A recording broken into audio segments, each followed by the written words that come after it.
satu talenta ini. Apa kata Tuhan mengenai hamba satu talenta ini? Dia disebut oleh Tuhan jahat, malas, dan tidak berguna. Ya, di ayat 26 dibilang dia itu jahat dan malas, sedangkan di ayat 30 dia dikatakan hamba yang tidak berguna. Kita pikir-pikir kenapa dia jahat ya? Dia berpikir begini, ngapain nguntungin Tuhan gue? Ngapain gue yang susah-susah kerja, dia yang untung, ya kan? Uangnya biarin aja tetap segitu, kan nggak hilang kan? Ya kan? Ngapain dia jadi untung? Nah, kemudian pola pikir itu bisa juga kita terapkan di dalam pelayanan dan kehidupan kita. Misalnya begini, ngapain gue sumbang uang ke PU? Gue yang kerja capek-capek, PU yang dapet duit. Ngapain gue capek-capek mimpin kelompok kecil, ya kan? Dia yang nggak mau bertumbuh ya urusan dia, ngapain gue ikut campur? Kalau dia yang punya masalah, ngapain gue yang mikirin masalah dia? Kenapa dia masalahnya selesai, jadi gue yang mikirin masalah dia? Jadi kita mentalitas kita itu keep it for ourselves. Kita nggak mau memberi, kita nggak mau memberi buat orang lain, kita nggak mau memberi buat Tuhan. Ngapain nguntungin dia, ya kan? Susah-susah gue dia. Itu mentalitas hamba itu. Hamba satu talenta, dia jahat makanya disebut oleh Tuhan. Kemudian dia malas. Kenapa dia malas? Karena ketika orang bekerja habis-habisan buat Tuhan, 5 jadi 10, 2 jadi 4, saya pikir 5 jadi 10, 2 jadi 4 juga dengan effort yang sama ya, mereka habis-habisan buat Tuhan gitu. Tetapi si hamba satu talenta ini, dia punya banyak sekali waktu luang untuk nonton DVD berseri-seri, untuk refleksi-refleksi, untuk pergi jalan-jalan kaki. Dia punya banyak waktu. Kenapa dia punya banyak waktu? Karena waktunya dipakai untuk diri sendiri. Karena dia simpan satu talenta itu dalam tanah dan dia tidak menggunakan waktu itu untuk Tuhan. Ya kan? Dia sibuk dengan keperluannya sendiri, dengan kepentingannya sendiri. Tetapi hamba satu talenta, hamba dua talenta, mereka sibuk melakukan segala sesuatu buat Tuhan. Makanya disebut hamba yang malas. Karena orang lain bekerja, dia tidak bekerja. Kemudian hamba yang tidak berguna. Teman-teman, kalau kita mati itu ada 3 reaksi orang ya. Yang pertama, orang sedih, kehilangan, berarti kita hidupnya bermanfaat buat mereka. Yang kedua, kita mati orang senang, ya, berarti kita jahat, ya. Yang ketiga, kita mati orang kasihan ya, terus udah, gitu ya. Artinya kita nggak ngapa-ngapain ya, orang cuma meninggal, ya udah. Gitu. Jadi kita nggak berbuat apa-apa teman-teman ya. Yang kita kerjakan hanya nambahin jumlah daftar mahasiswa FIB, udah nggak lebih dari itu. Kita cuma nambahin daftar penduduk di BPS, Biro Pusat Statistik. Kita nggak melakukan apapun di Indonesia, kita hanya nambahin jumlah penduduk aja. Nah, kita nggak ada dampaknya sama sekali. Itulah yang dikatakan oleh Tuhan kepada hamba yang tidak berguna ini. Berikutnya, dan dia salah mengenal Tuhannya. Nah ini fatal. Kalau misalnya teman-teman cari paralelnya, perumpamaan ini ada juga di Lukas 19. Apa kata Tuhan terhadap hamba ini di Lukas 19? Itu lebih jelas. Next. Nah, ini di Lukas 19 Tuhan berkata gini, katanya kepada orang itu, hai hamba yang jahat, aku akan menghakimi engkau menurut perkataanmu sendiri. Itu menarik. Jadi, kau salah memahamiku, ya aku akan menghakimimu menurut pemahamanmu yang salah itu. Engkau sudah tahu bahwa aku adalah orang yang keras, yang mengambil apa yang tidak pernah aku taruh dan menuai apa yang tidak aku tabur. Banyak orang salah berpikir tentang Tuhan. Tuhan jahat, Tuhan begini, Tuhan tidak adil, dan lain sebagainya. Kenapa? Karena mereka tidak sungguh-sungguh mengenal dan memahami Tuhan. Gimana mau mengenal dan memahami Tuhan? Firman aja nggak tahu, firman aja nggak pernah dibaca. Teman-teman, kalau kita nggak baca firman Tuhan, kita kehilangan banyak hal. Kalau kita nggak mengenal Tuhan sungguh-sungguh, kita kehilangan banyak hal. Ada satu cerita, orang punya tiket naik kapal, kemudian dia naik kapal itu, kemudian dia bingung gitu. Orang-orang semua makan, kemudian dia makan bekalnya sendiri. 3 hari bekalnya udah habis, ya. Bekalnya udah habis, dia mulai kelaparan dan lain sebagainya. Terus habis itu dia mulai tanya, kok bisa sih orang-orang pada makan di restoran-restoran itu? Loh, kamu udah beli tiket belum? Sudah. Ya udah, makan aja di situ, tiketnya sudah termasuk makanan gitu. Loh, ternyata tiketnya sudah termasuk makanan, saya nggak tahu. Selama ini saya makan bekal saya sendiri. Itu karena dia nggak baca, karena dia nggak tahu.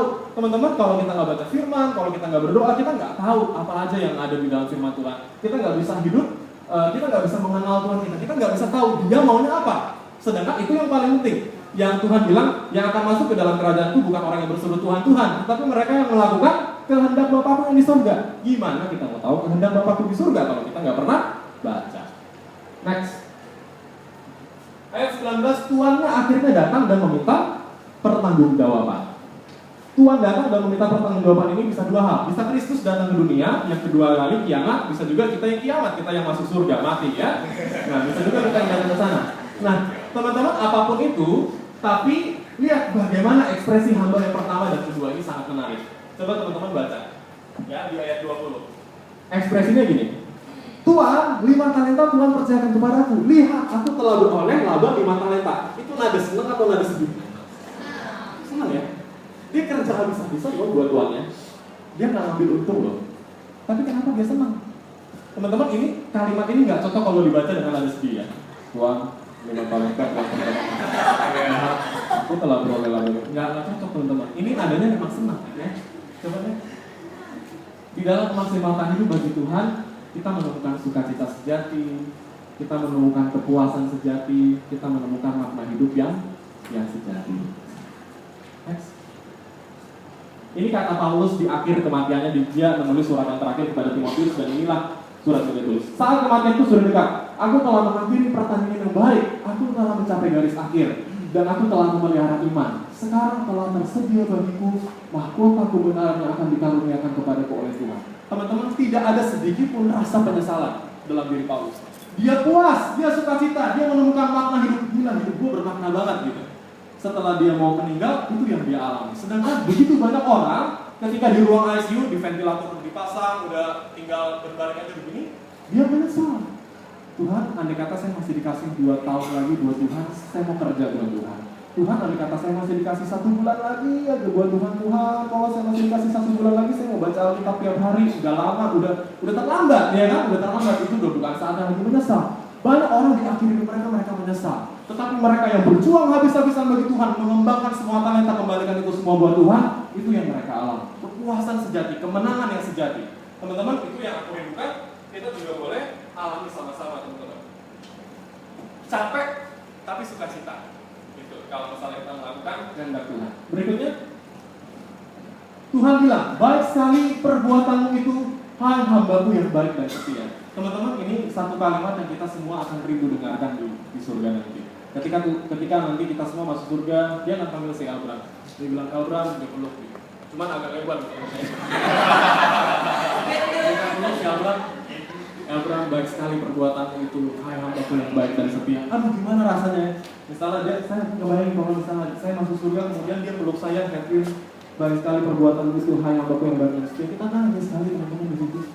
Kita terharu kali kalau Tuhan peluk kita dan Tuhan bilang seperti itu. Teman-teman, itu yang Tuhan akan sampaikan kalau kita setia sampai akhir. Kedua hamba itu mendapat kata-kata yang sama. Kalau teman-teman perhatikan, hamba pertama dan hamba kedua mendapatkan kata yang persis sama dari Tuhan. Titik komanya sama. Baik sekali perbuatanmu itu, hai hambaku yang baik dan setia. Teman-teman coba cek sendiri. Itu semuanya sama persis, titik koma, spasi, semuanya sama. Apa artinya? Ya, mereka mendapatkan reward yang sama. Yang 5 jadi 10, yang 2 jadi 4 mendapatkan reward yang sama. Next. Bukan dampaknya yang Tuhan inginkan, tapi kesetiaan.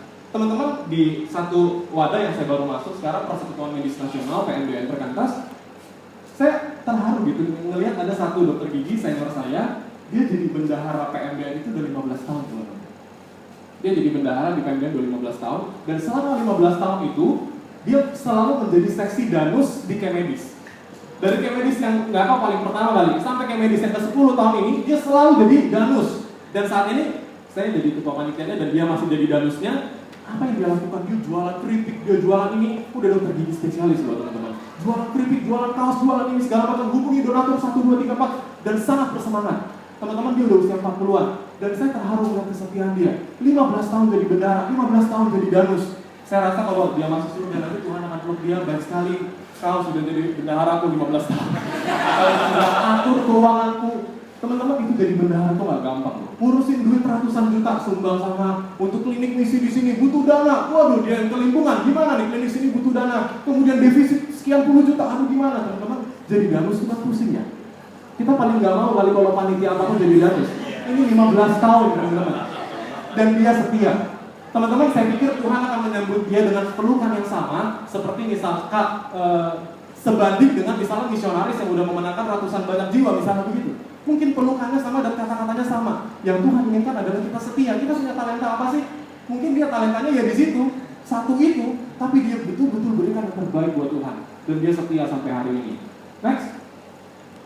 Dan teman-teman, ketika kita setia dalam perkara kecil, kita akan diberikan tanggung jawab dalam perkara yang lebih besar. Next. Teman-teman, bagaimana seseorang bisa dipercaya pelayanan yang berdampak besar? Nggak bisa langsung sekonyong-konyong Anda bukan siapa-siapa kemudian dipercaya pelayanan yang berdampak besar. Ini siapa apa segala macam, nggak bisa teman-teman, nggak bisa. Semuanya mulai dari apa? Setia jadi AKK kalau menurut saya, ya kan? Itu paling kecil teman-teman. Tapi kalau kita jadi setia jadi AKK, waktu kecil selalu datang, bahan PA-nya udah diisi, bawa buku, kemudian saat itu selalu setiap hari dicatat, kemudian dan lain sebagainya. Kemudian kita mulai setia jadi PKK, kita mulai setia gembalakan, kita mulai setia jadi pengurus. Kita selalu datang, udah senior seperti Jodor dan Elbra masih datang ke sini, ya kan? Mereka masih sangat setia dan lain sebagainya. Kemudian kita mulai setia jadi panitia ini, setia jadi pengurus ini, jadi apa segala macam. Dan kita makin lama makin luas. Tuhan secara konstan memberikan kita pelayanan-pelayanan yang berdampak lebih besar dan kepuasan sukacitanya juga semakin besar. Next. Karena kita setia adalah perkara-perkara kecil. Next. Nah ini bagian akhir teman-teman, masuklah dan turutlah dalam kebahagiaan Tuhan. Teman-teman, kesetiaan melayani dan berbuah itu adalah indikator imanmu beres. Maka kau setia melayani dan kau berbuah, sehingga Tuhan akan bilang masuklah dan turutlah dalam kebahagiaan Tuhan. Next. Tetapi kepada satu lagi, bad ending. Yang pertama happy ending, yang keduanya bad ending. Campakkanlah hamba yang tidak berguna itu dalam kegelapan paling gelap. Di sanalah akan terdapat ratap dan gertak gigi.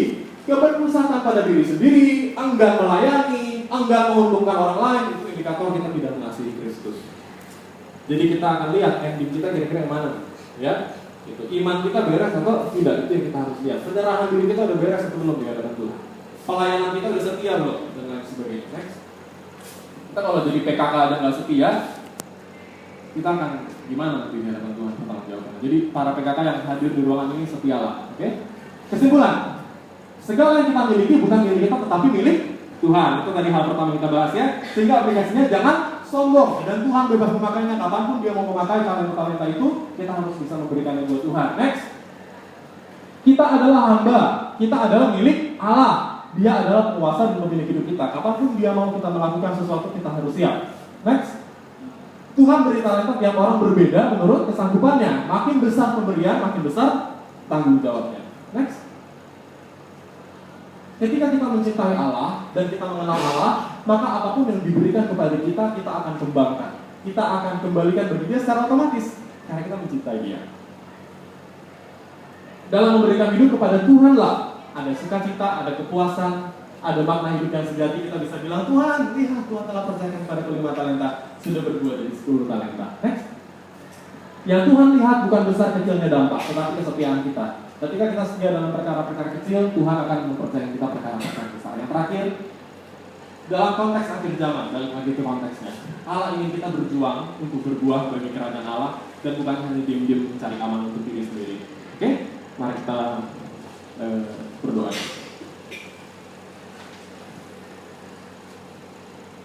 Mari kita berdoa 1 menit untuk Tuhan, nyatakan komitmenmu di hadapan Tuhan setelah mendengarkan firman Tuhan hari ini.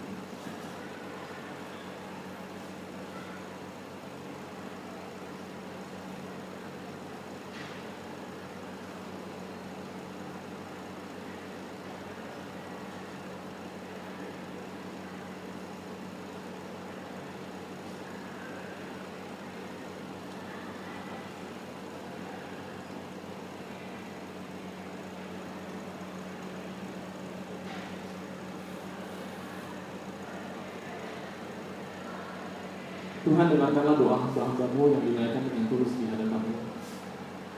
Kami ini sesungguhnya hanyalah hamba Tuhan. Tuhan, kami ingin sepanjang hidup kami bekerja melakukan yang terbaik bagi Tuhan. Tuhan telah berikan kami talenta dan ketika kami mencintai dan mengenal Tuhan, kami harus membuktikannya dengan cara kami melakukan yang terbaik buat Tuhan sepanjang hidup kami dari setiap hal yang Tuhan telah percayakan kepada kami, Tuhan. Tolong kami Tuhan supaya kami sungguh-sungguh dengan tulus memberikan semuanya bagi Tuhan tanpa ada motivasi mencari kemuliaan diri, tanpa ada motivasi mencari keuntungan diri Tuhan. Tuhan, tolong kami Tuhan. Kami terbatas, kami tidak sanggup. Kiranya Roh Kudus menolong kami sehingga kami bisa terus dipakai oleh Tuhan untuk melakukan hal-hal yang besar bagi hormat kemuliaan Tuhan, dan biarlah di akhir hidup kami Tuhan, kami boleh didapati setia di hadapan Tuhan. Terima kasih Tuhan, berkati POFIB, biarlah POFIB boleh setia di hadapan Tuhan mengerjakan panggilan-Mu. Di dalam nama Tuhan Yesus Kristus, amin.